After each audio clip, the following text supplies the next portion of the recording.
Hi, I'm here to share some happy mail that I received, and this was from Trish, and her channel is Crafting Whimsy, and her information will be in the description box below. She'd watched a video that I had where I did a 10-item challenge, and in that video we exchanged items with other crafters, and then we made something, and then I chose to send what I made back to the people that had sent me the 10 items to begin with, even though that wasn't technically a part of the challenge. But Trish saw that video and she thought it would be a lot of fun to do that, to exchange items and then make something and send it back to the person who sent us the 10 items. So she sent me some items, and that's what's in this envelope, and I'm going to share those with you. Now, afterwards, she emailed me and said that she looked at it as 10 categories rather than 10 specific items. So I have more than 10 items here, but that gave me an idea of something that I could make. And so this came, I'm just going to show you what she sent me right now. This was a cute little booklet she had put together. It said, "You are simply fantastic." And then on the inside it says, "Hi Sandy, thanks so much for swapping 10 items. This is so fun. Trish at Crafting Whimsy." And then on the other side it's decorated as well. So cute.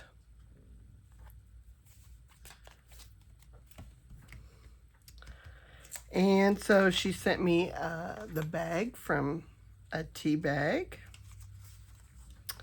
and this strip of paper that's got numbers on it. And this looks like a jelly print with black in the background and some gold rings. I think that's really interesting. And then this was a ATC card she sent me with her information on the back. So I'm not going to turn it over.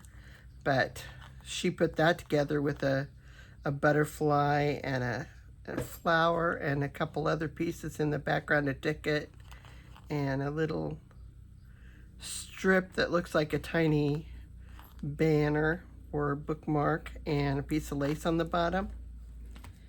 And then she sent me these two cards, a Jack and a 5 of diamonds. And she sent me some lace that looks like it's been coffee dyed. It's got some really interesting colors in it. So I'm looking forward to using that. The camera's not really picking that up very well. There we go. And here's it can be a journaling card. You put the date and where and when on a scale from 1 to 10. And I remember this from back in the day when we used to have a book that you recorded all the phone calls on. And my first job was as a bookkeeper for a car dealership. And I also had to, there were 3 of us in the office, but I was the one who had to answer the phone. And so you would log the calls and any information about it.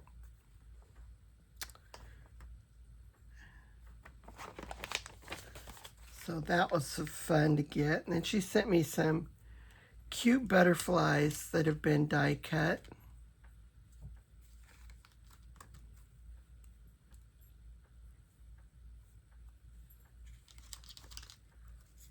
And I found this fascinating. It's a rose with leaves, but it's the outline. You could paper piece that in and have, you know, put green paper for the leaves and put some, whatever color you wanted your rose to be. My immediate thought was red, but you really wouldn't have to do a red rose. You could do a rose of any color. And that would be a fun piece to work with. And then there's this tag.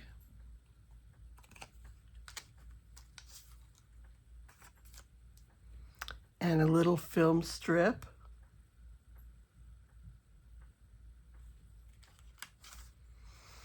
And this, my husband happened to be in my craft room when I was opening this up and taking a look what was inside. And so he asked me, he said, is that like one of those old film things that we used to have that you put it in and then you clicked it and you got the different scenes? I said, yes, it is. So it's got the front and the back. And I'm thinking about what I could do with that, because that is really interesting to me. And then a little file folder.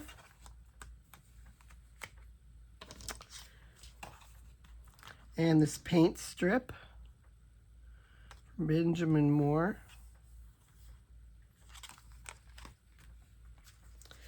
And these two napkins. The sunflower is beautiful. And this one caught my eye as well because it's got such a pretty spring. If I can find how it folds open.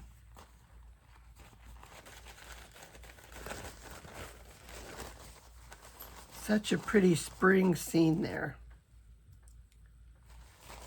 So I've been giving some thought as to what I was going to do to make something with these items.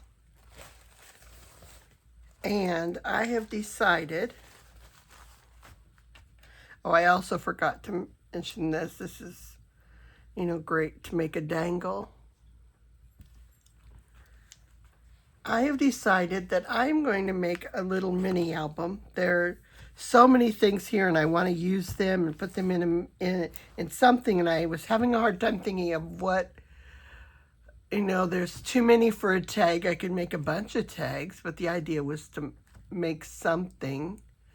And then I thought, I have a die that makes a mini album. And it punches the holes in for you. It gives you a score part for the pages. And there's also a second piece where you can die cut a piece to layer on.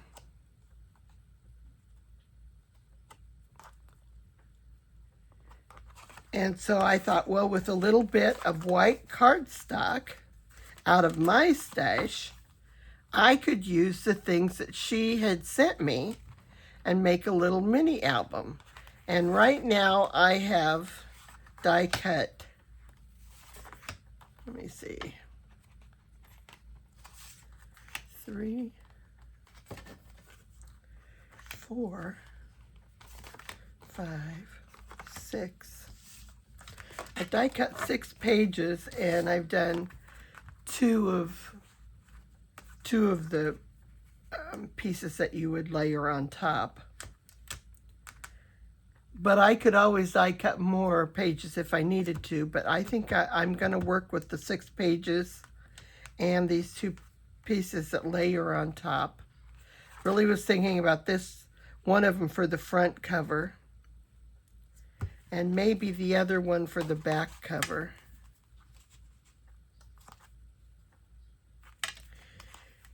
And my thought for the cover was to use this beautiful napkin that has the springy colors and everything. That would look really pretty on the front of an album.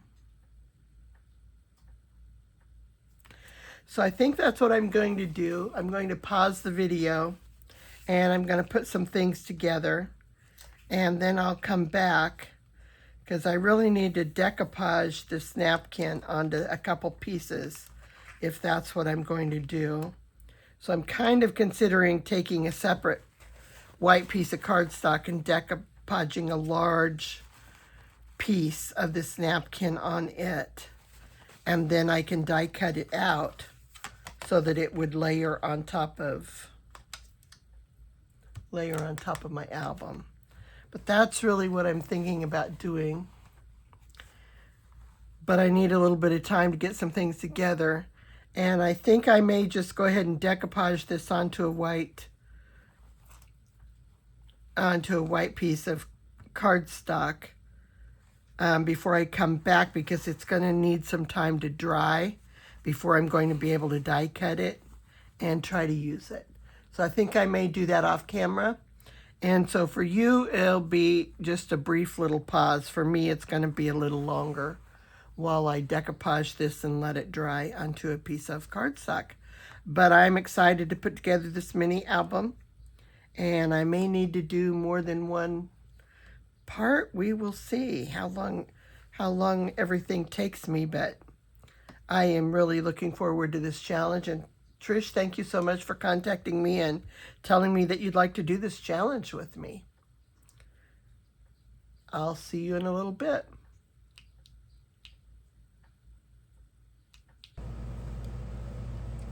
Hi, this is Sandy, and I'm back. It's been a little bit of time since I paused the video, but I wanted to show you where I'm at. And so I took off the second ply off that napkin so that it was just one ply. And I used this Liquitex gloss medium and varnish. I usually prefer a matte, but I have this, so I'm trying to use it up. And then I use this big brush,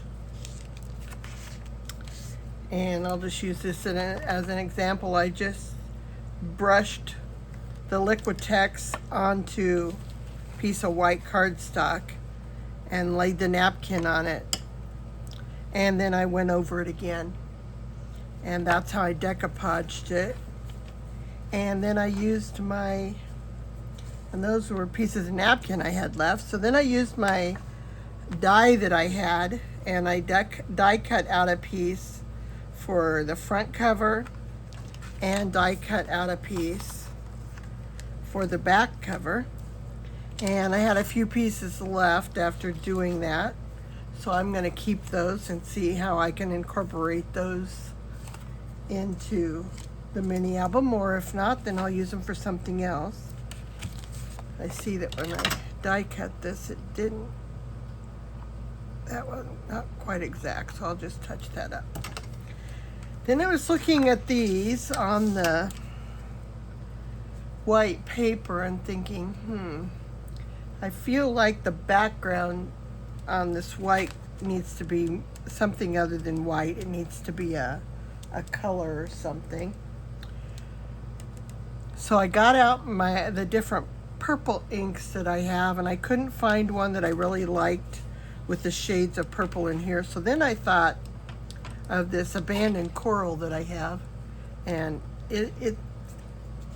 so I just did a little sample. You can see this is a scrap from die cuts I had cut out, and so I just put a little bit with my brush on here, and I think that would make a nice background. So I'm going to ink some around the edges. I'm gonna see kind of what I think I need to,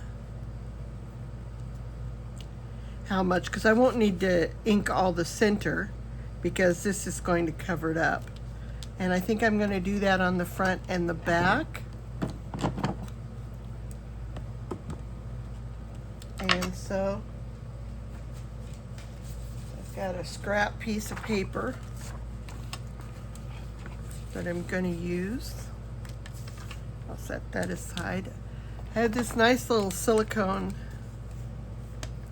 piece that when you put this one's made specifically for these squared distress oxides or distress inks, but it holds it so that otherwise before, when I was inking, I would go to do this, I would have to hold it with both hands. This way, I don't have to hold it with both hands.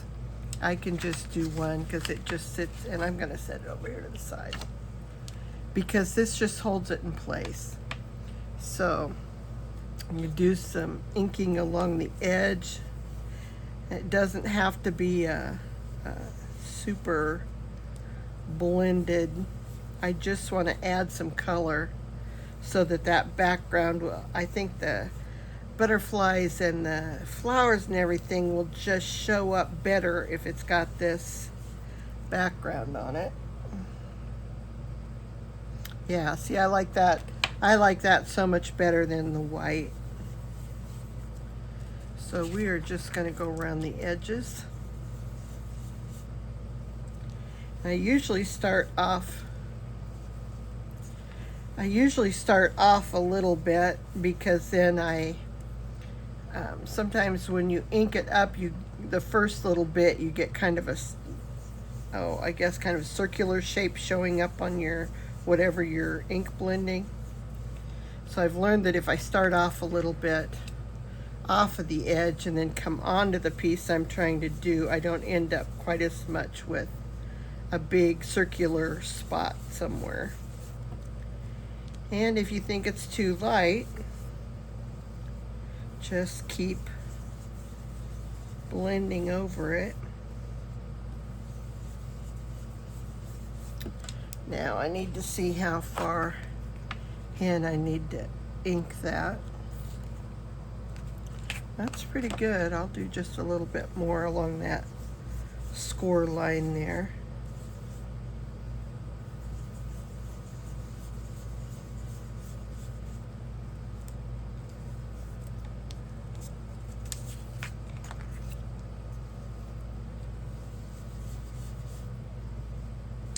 One of the things that I have learned in recent years, I used to think of the inks as something that you always stamped. So you got the inks and then you had to have a stamp, and you stamped the ink onto something.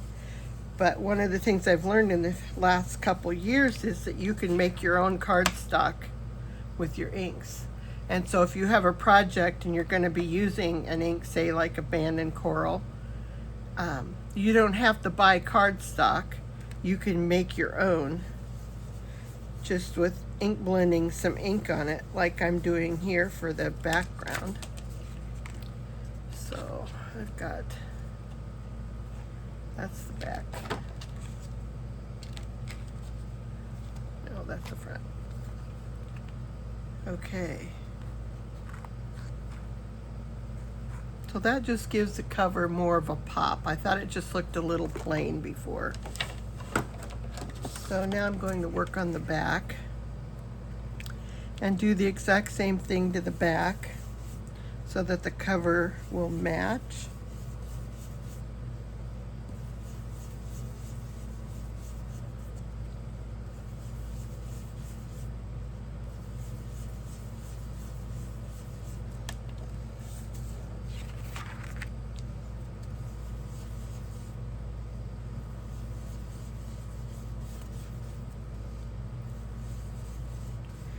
It doesn't have to be Distress Oxides. I just knew that I couldn't afford to buy a bunch of different sets of inks, and I'd been watching Tim Holtz and all the things that he did with his Distress inks and his Distress Oxides, and I was really impressed with the mixed media type of things that you can do with Distress Oxides. And so I decided that I was going to invest money in Distress Oxides. I do not have all of them, but every so often I add a new color or two. So over time I'm building up a collection. And then if I'm doing a class or something that requires inks, and they're not part of the kit, then I just try to find one of these that somewhere close to the color they're using in the class, although you can do your own color scheme. And I think I've done enough of that. That color, and it's a little darker than my swatch here, but that's because as you ink blend on it, you can make it lighter or darker, and I really was putting a pretty good coat on that. So I'll put the ink away, trying to make sure I don't have a bunch of it on my fingers, because I've had that happen to me before, where I had ink on my fingers and then I got ink places I didn't want the ink to be. So now I can glue these on for my covers. And I'm just going to use Art Glitter Glue to do that.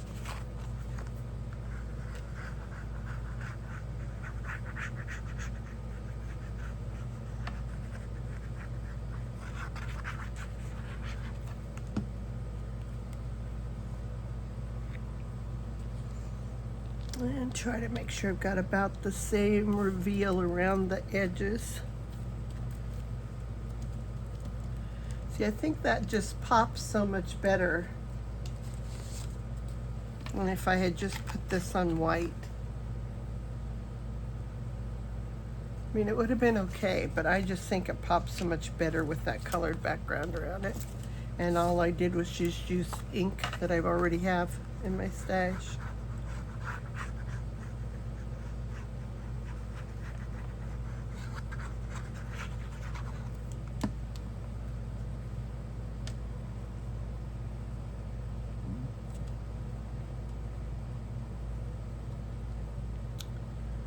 Same thing with this piece. Want to kind of get the same reveal. Okay, that's going to be all that I do on that for the back cover. And see, I did get a little bit of ink on there, but that's okay. This is my back cover. And this is my front cover. Now, I was thinking for the front cover, it'd be nice to put... She had 3 butterflies in there, and any of those colors will work with this napkin. So I'm trying to decide how much of the design that's on the napkin do I want to cover up. If I did the little purple one, I wouldn't have to cover up, you know, really the design. On the other hand, I just really kind of like this one, and it's not the same color as my background, but it certainly goes along with it. So I think I'm going to do that.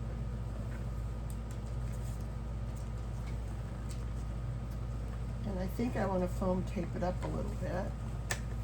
So I'm getting in my drawer to get out. I have these strips, and I think I just got them off of Amazon.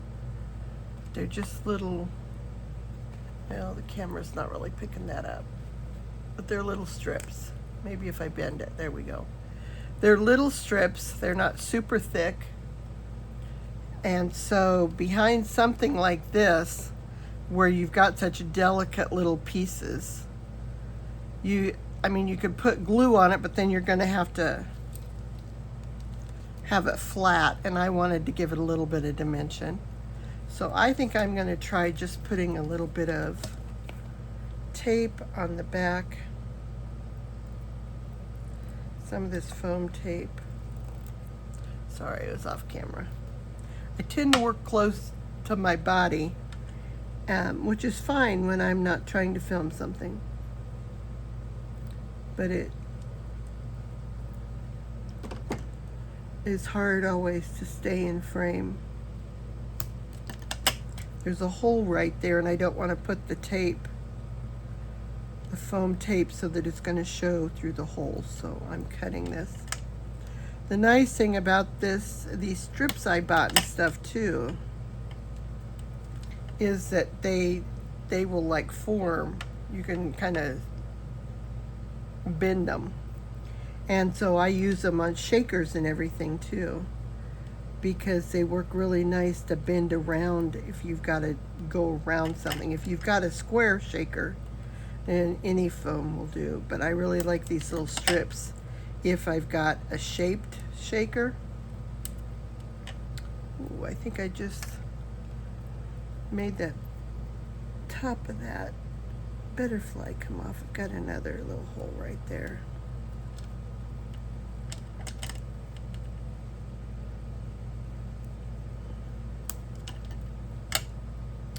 So I'm wondering if I can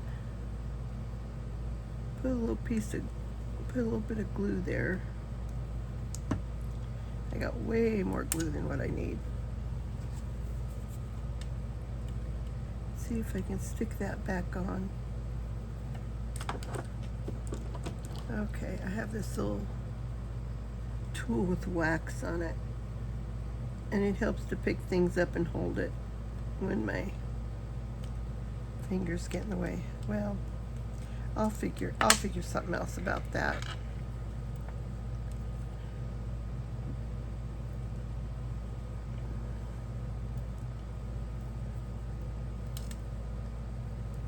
Yeah, that little piece sticks through, so I'm just going to cut a little bit off the bottom. Now, I think I'm going to test this out.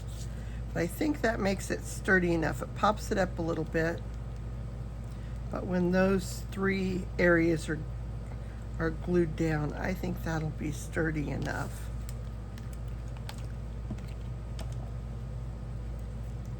Put my pen back before my glue dries up on me.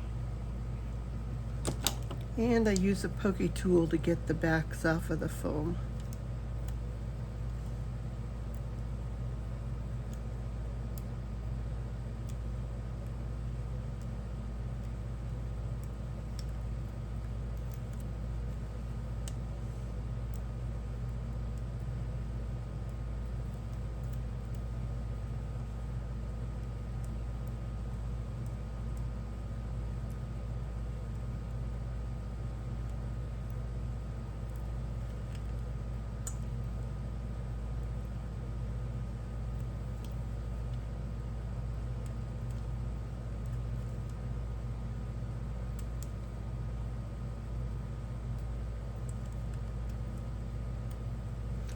Okay.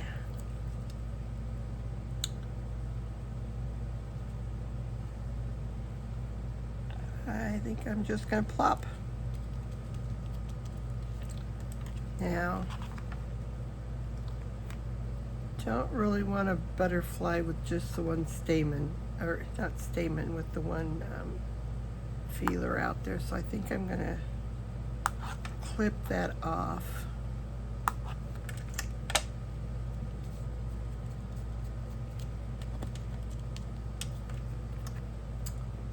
So I think for now that's going to be my cover. I may add something to it later. I debated adding purple butterfly as well. But I think I'm going to leave that for right now in case I want to use the purple butterfly on one of the pages on the inside. I was thinking about some of the other pages, and I had got another idea.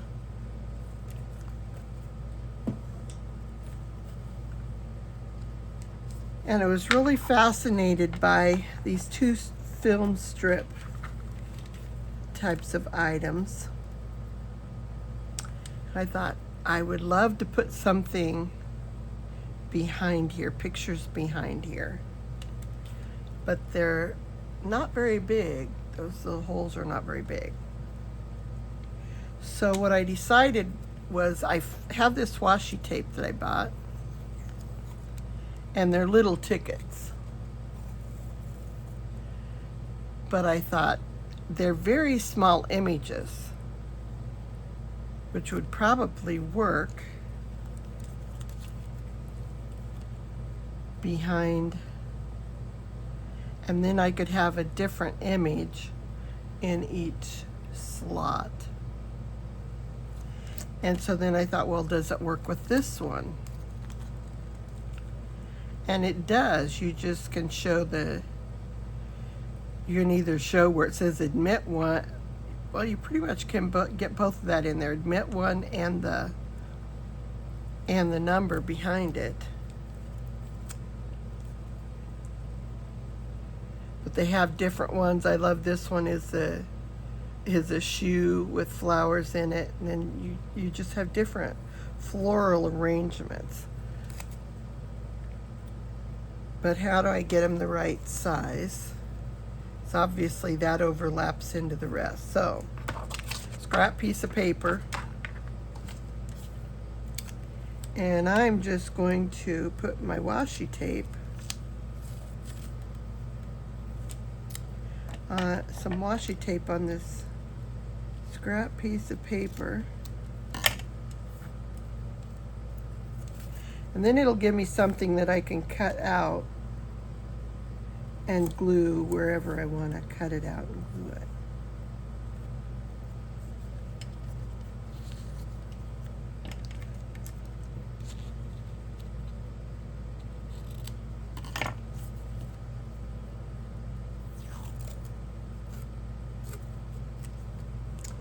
I don't know how many of these I'm going to need to have, so I'm just going to start out with several strips.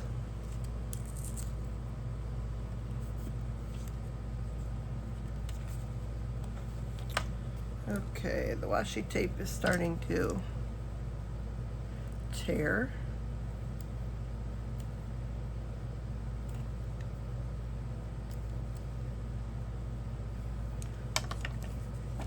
Well, I think I'll just cut that ticket right there. And then I can work on getting that loose later. So I have my little images. I thought I just have to figure out what size to cut them, and it looks to me like for this, those squares are about the same size if I cut off the numbers and the words. It's just that the hole is just a little bit bigger than that square. So I'm going to try cutting one of these out, and I'm going to leave a little border on it.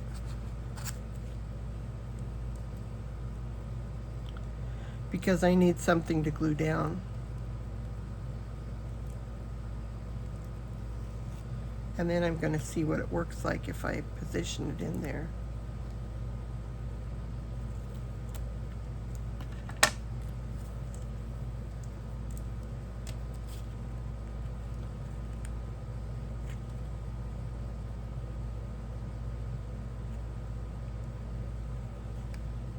And I think that'll work.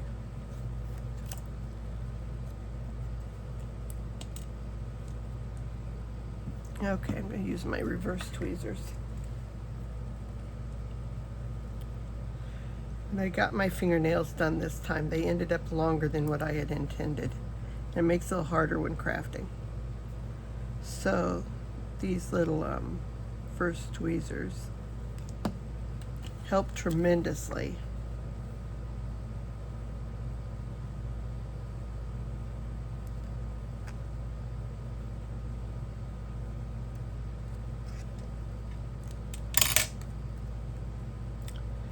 To help me hold on to things, because the fingernails can get in the way. Okay. I want to try one in this one too, and then I think I will. Yeah, I know that I had to have. I realized I didn't finish that thought. I'll not make you watch me cut all these out and glue them in. But I need to have a bigger piece, so I need to cut so that I've got above and below. Okay, I think if I cut this ticket off, pretty much at the top and the bottom and the sides, I'm going to see if that fits in that frame.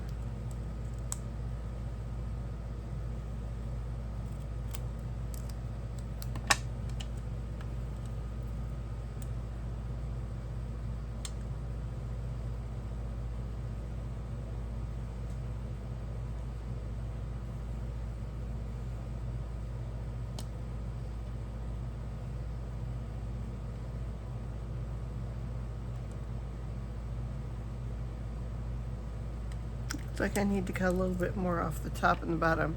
If I can figure out where I need to cut it, then it'll make each of the other ones easier.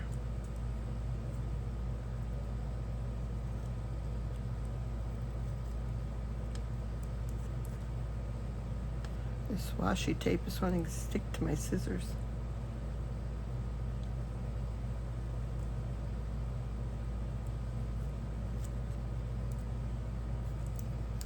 Okay, let's see how that works.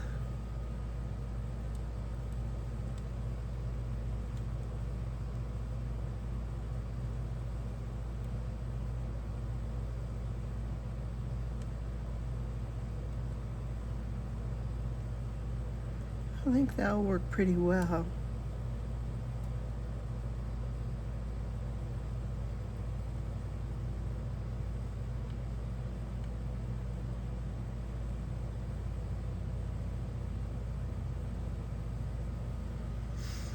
I think this time I'm just going to put some of the glue on this instead of trying to put it on the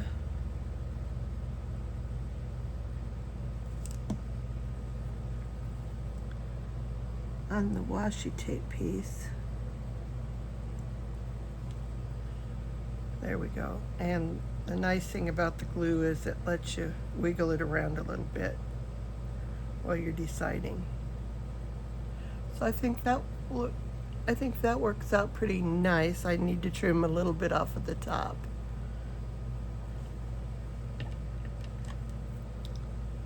I see just a smidgen sticking up there.